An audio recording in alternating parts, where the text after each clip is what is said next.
បីមេក្របីមេវាជួយធ្វើស្រែមិនដែលទុំនេ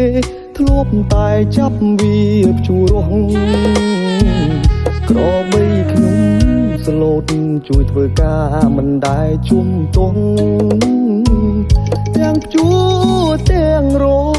វាមិនដែលប្រកែកឡើយលោកក្របីមេចៅលក់ចៅព្រម៉ែឈឺធ្ងន់ក្នុងពេលភ្ជុំបិណ្ឌលោកមិនទាន់ជាសះស្បើយបានចូលព្យាបាល6រៀលគាត់ក៏គ្មានឡើយថាថ្នាំពេទ្យឲ្យ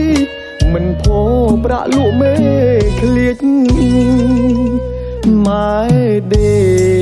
ក្នុងខ្ទមយូរខែយូរថ្ងៃកូនប្រុសកូនស្រីមិនឃើញអ្នកណាទៅទ្រាំព្រោះម៉ែគាត់ក្រគេក៏គាត់ធ្ងោទួញំលោកក្របីមេខ្ញុំស៊ូយំព្រោះគុណម្ដាយថ្លៃបានគុណក្របីមេក្របីមេម៉ែរុងសពថ្ងៃ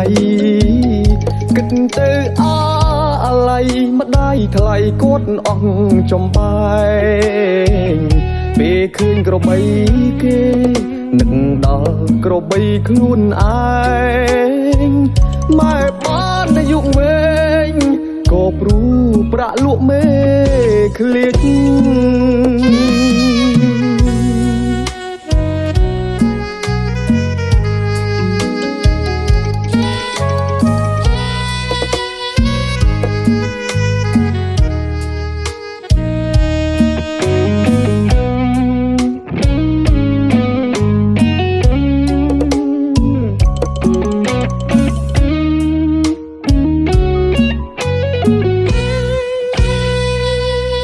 ម៉ែដេ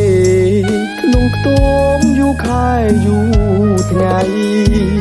កូនប្រុសកូនស្រីមិនឃើញអ្នកណាទៅទ្រាំព្រោះម៉ែគាត់ក្រគេក៏គាត់ធ្ងោទួញំលោកក្របីមេខ្ញុំស៊ូយំព្រោះគុណម្ដាយថ្លៃបានគុណក្របីមេក្របីមេម៉ែរុងសពថ្ងៃ